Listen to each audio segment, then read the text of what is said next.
Fukushima, a name that once stood as a grim synonym for the haunting silence of exclusion zones and the invisible terror of radiation. But long before those reactors failed, 2 decades before the world ever looked this way, a much darker secret was already buried in the frozen earth of a quiet mountain village. It wasn't a global catastrophe, but a nightmare found in the absolute silence of a winter night, hidden within the suffocating narrow confines of a space where no human body was ever meant to be. This is a mystery so disturbing it defies physics, logic, and the very definition of justice, a horrifying death inside a toilet. The story unfolds on February 28, 1989, around 6 o'clock in the evening. The bitter winter cold had already gripped the mountain village of Miyakoji in Tamura District, Fukushima. Darkness had swallowed the landscape completely by the time the 23-year-old female elementary school teacher returned to her staff dormitory after a long day of classes. The dormitories were simple single-occupancy units, each teacher having their own private room and an independent bathroom. Because of this design, she was the only person who ever used her toilet. She stepped into the small bathroom and prepared to use the traditional squat toilet. Out of pure instinct, before sitting down, she glanced down into the dark opening of the bowl. In the dim light, she faintly made out a shape at the bottom. It looked exactly like a shoe. A deep sense of unease washed over her. Something felt terribly wrong. Instead of dismissing the feeling, she decided to investigate for her own peace of mind. She walked outside into the freezing night air, pulled open the heavy exterior lid of the sewage drain, and looked down into the pit. What she saw next sent terror through her body. There, deep inside the narrow pipe, was a human leg. The young teacher let out a blood-curdling scream that echoed through the quiet dormitory grounds. She bolted from the scene and frantically called out to her colleagues for help. Moments later, the school principal and several brave co-workers rushed over. They cautiously inspected the grim discovery and confirmed the horrifying truth. There was indeed a human leg trapped inside the septic system. The police were called immediately. When law enforcement arrived at the crime scene, they faced an immediate problem. The body was wedged deep inside the septic pipe and could not be removed by hand. The plumbing beneath the squat toilet was not connected to any central sewage system. Instead, it relied on an independent U-shaped concrete and metal pipe that ran underground. One end connected directly to the toilet hole inside the bathroom, while the other end led to the exterior drain that sanitation workers occasionally opened to pump out waste with a vacuum truck. The pipe's dimensions made the situation even more nightmarish. The indoor toilet opening was only 20 centimeters in diameter, barely the width of a dinner plate. The outdoor cleaning access point measured 36 centimeters. From the outdoor drain, the pipe dropped vertically 107 centimeters, then ran horizontally 125 centimeters along the base.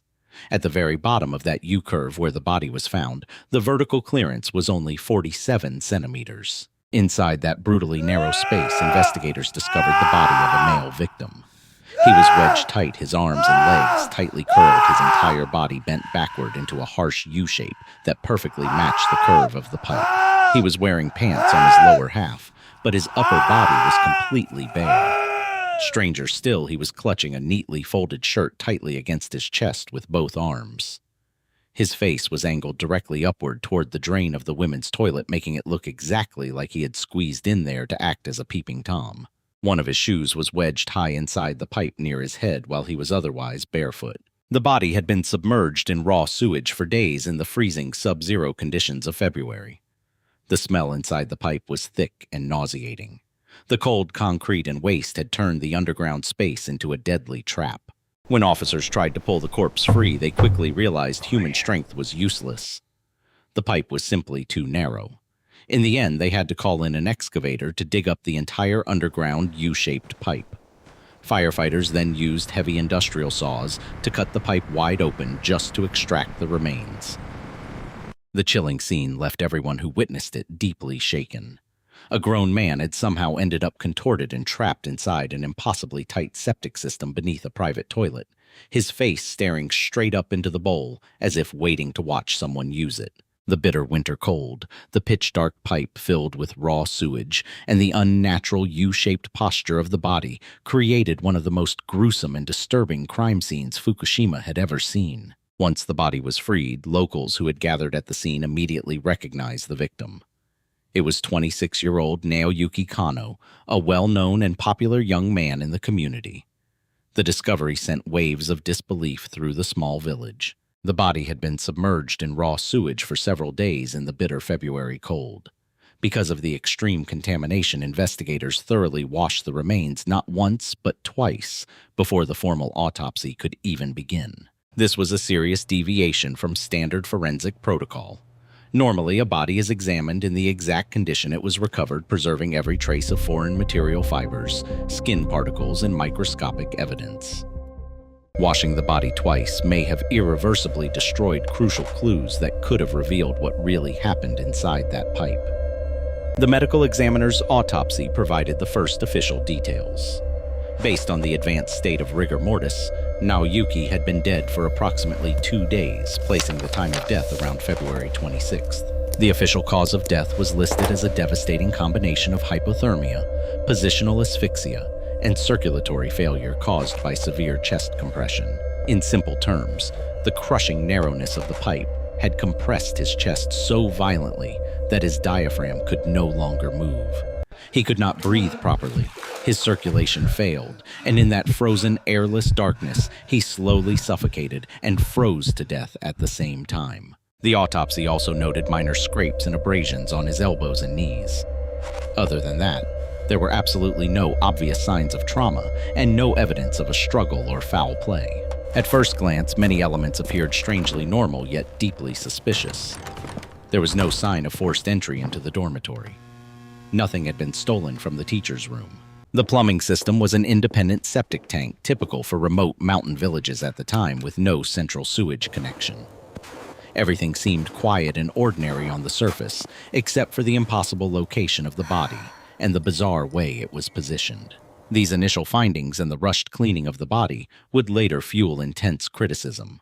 By washing away potential trace evidence before a proper examination, investigators may have lost forever the microscopic proof needed to determine whether this was truly an accident or something far more sinister. The first hours of evidence collection set the stage for a case that would quickly fall into deadlock, leaving the village stunned and demanding answers that the police seemed unable or unwilling to provide. Following the grim discovery and initial evidence collection, law enforcement quickly turned their attention to possible explanations for Naoyuki Kanno's death.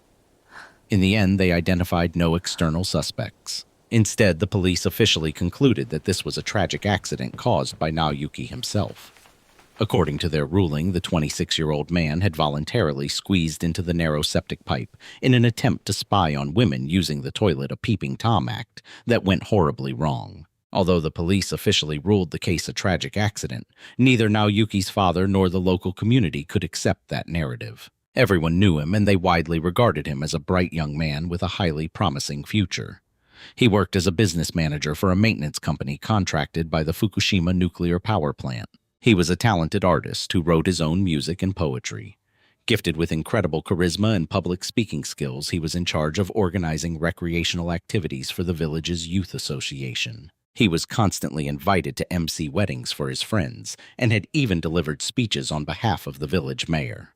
The villagers simply could not reconcile the image of this upstanding, popular young man with that of a twisted, perverted Peeping Tom. Naturally, the villagers didn't just doubt the police's conclusion based purely on their personal feelings about the deceased. The crime scene itself was riddled with glaring inconsistencies. Driven by these overwhelming doubts, the locals organized a grassroots petition.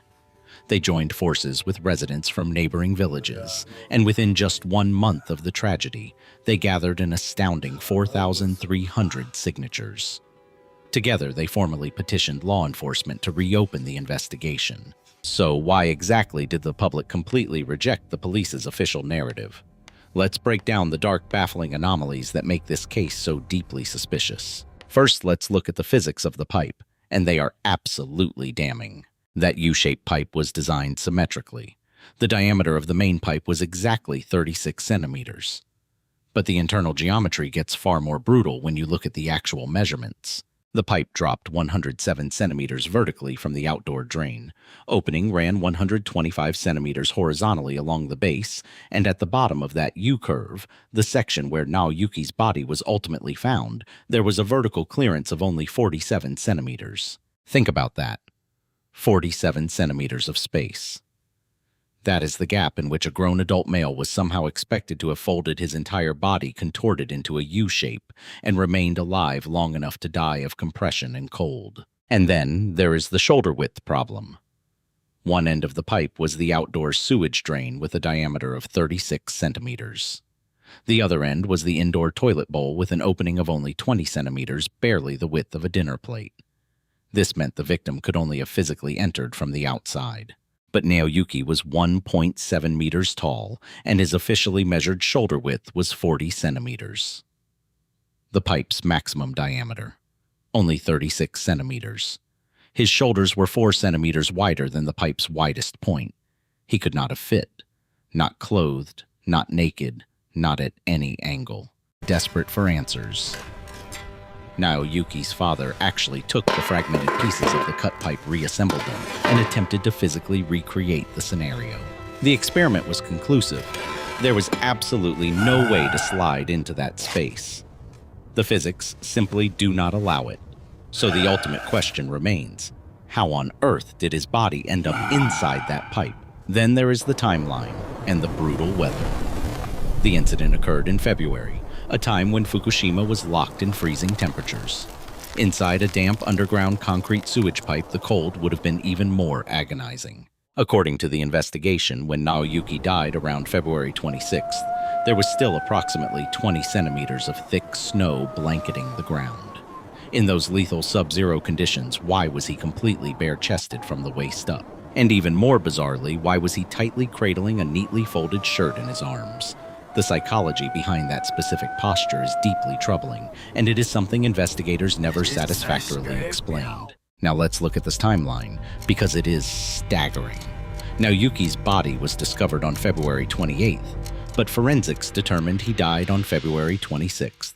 Some forensic commentators have raised the theory of paradoxical undressing, a well-documented phenomenon in severe hypothermia cases, where a dying person's failing thermoregulatory system sends a sudden deceptive rush of heat to the skin, causing the victim to irrationally tear off their own clothes in the final moments before death. It is a real medical condition, and it could theoretically explain why Naoyuki's shirt was removed.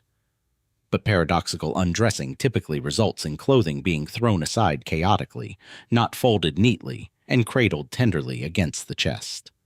That level of deliberate care is inconsistent with someone in the grip of hypothermic delirium. There is also a far more uncomfortable theory that some investigators and commentators have reluctantly raised over the years: coprophilia, a rare psychological condition involving a sexual fixation on feces. Under this theory, Naoyuki intentionally entered the sewage pipe as part of a fetishistic act, which could explain the voluntary entry and the removal of his shirt. It is a deeply unpleasant theory to contemplate, and it is one that his family and the community categorically reject. More importantly, no evidence was ever found in his personal life, his belongings, or his behavioral history to support this diagnosis. In the absence of any corroborating evidence, this theory remains pure speculation, and given the physical impossibility of him fitting into the pipe in the first place, it still fails to answer the most fundamental question. Now let's examine the wounds and what they tell us. During the autopsy, the medical examiner noted minor scrapes on his elbows and knees, but absolutely no other injuries. Based on the pathology, investigators deduced that Naoyuki had to be alive when he entered the pipe. If he had been dead before being placed there, the medical examiner would have identified a prior cause of death. Alternatively, if someone had violently forced him inside while he was still alive, he would have fought back with everything he had, leaving obvious defensive wounds on his hands, arms, and body. But there wasn't a single shred of physical evidence pointing to a violent struggle, at least none that survived 2 rounds of washing before the autopsy. Then there is the mystery of the footwear. When the body was extracted, Naoyuki was completely barefoot. Investigators found one shoe wedged high inside the pipe, the same shoe the female teacher had spotted from the toilet bowl above, and it was positively identified as belonging to the victim. But his second shoe was found somewhere else, entirely abandoned on a riverbank, a considerable distance away from the crime scene. Not near the dormitory, not near his car, on a riverbank. 2 shoes belonging to the same man found at 2 completely separate locations, one inside a sewage pipe and one near a river. What does that mean? Was there a struggle at the river? Did he walk there himself? Was the shoe planted? The police never offered a satisfactory explanation for this, and it remains one of the most chilling, unresolved details of the entire case. His car tells its own story. When investigators canvassed the perimeter of the crime scene, they found Naoyuki's car parked in a lot near the staff dormitories. The keys were still sitting in the ignition. The doors were completely unlocked. This wasn't the behavior of a man who planned to be away for long. This was the behavior of someone who expected to be gone for just a moment, who stepped out of his car in a hurry and fully intended to come right back. If he had planned an elaborate premeditated crawl into a freezing sewage pipe to spy on a woman, you would expect him to at least take his keys. The car's condition speaks to someone who was interrupted or who was lured or who was taken. The interpersonal dynamics add another deeply unsettling layer. Naoyuki and the female teacher were close acquaintances, but not in a suspicious way. He had originally been introduced to her through her boyfriend, who was one of Naoyuki's good friends. The three of them shared a warm, tight-knit relationship. In the weeks leading up to the tragedy, the teacher had become the target of severe, persistent harassment, relentless, threatening phone calls from an unknown stalker. To protect her, Naoyuki and her boyfriend had taken it upon themselves to record these harassing calls and turn the tapes over to the police. Beyond that, Naoyuki had gone a step further. He was actively conducting his own informal investigation to uncover the stalker's true identity. He was not a predator. He was a protector. And yet the official record paints him as a peeping Tom, targeting the very woman he was trying to protect. Now let's look at the timeline, because it is staggering. The last confirmed sighting of him alive was by his father. At roughly 10 a.m. on February 24th, his father was home watching TV when he heard his son say from the doorway, "I'm going out to look into something." And then he walked out the door and vanished. Naoyuki's body was discovered on February 28th, but forensics determined he died on February 26th. February 24th, 1989 was not an ordinary day. It was the date of the state funeral of Emperor Showa, a national holiday across all of Japan. The entire country had the day off. And because of this national break, the female teacher had traveled back to her hometown from February 24th to February 27th. She was completely absent from the dormitory during that entire window. Naoyuki knew she was out of town. He knew exactly when she had left. He knew she was the sole occupant of that bathroom. He knew she was scheduled to return on the 28th. It defies every principle of logic and reason to believe that a rational, sane man would willingly crawl into a freezing, pitch-black sewage pipe, a pipe he couldn't even physically fit into, and lie submerged in raw human waste for 2 full days in sub-zero temperatures, waiting for a woman he knew with absolute certainty was not even there. That narrative is not just improbable, it is incoherent. So where was Naoyuki between February 24th and February 26th? What was he going out to look into? During those missing 2 days, not a single witness came forward. He simply ceased to exist until his body was found wedged inside a sewage pipe. Here is the detail that makes the Peeping Tom theory collapse entirely. Naoyuki knew she was out of town. And then there is the nuclear shadow hanging over everything. Just over a month before Naoyuki's death, a serious industrial accident occurred at the Fukushima Daini nuclear power plant, specifically at reactor number 3. A welded joint in the recirculating pump's fan blade catastrophically failed. The fracture sent a massive wave of metallic debris flooding through the reactor's coolant system, forcing an emergency shutdown. The resulting incident triggered a significant internal investigation and enormous institutional pressure to manage the fallout quietly. The supervisor directly responsible for overseeing that catastrophic failure, who was also Naoyuki's colleague at the maintenance company, took his own life in the wake of the scandal. Naoyuki, as a business manager for that same contracted company, would have had direct knowledge of what happened inside that reactor. He would have known what the official report said and what they didn't say. And there is one more political powder keg. Just 10 days before Naoyuki's death, the village held a fiercely contested mayoral election. The cultural climate in Fukushima at that time regarding nuclear energy was extraordinarily tense.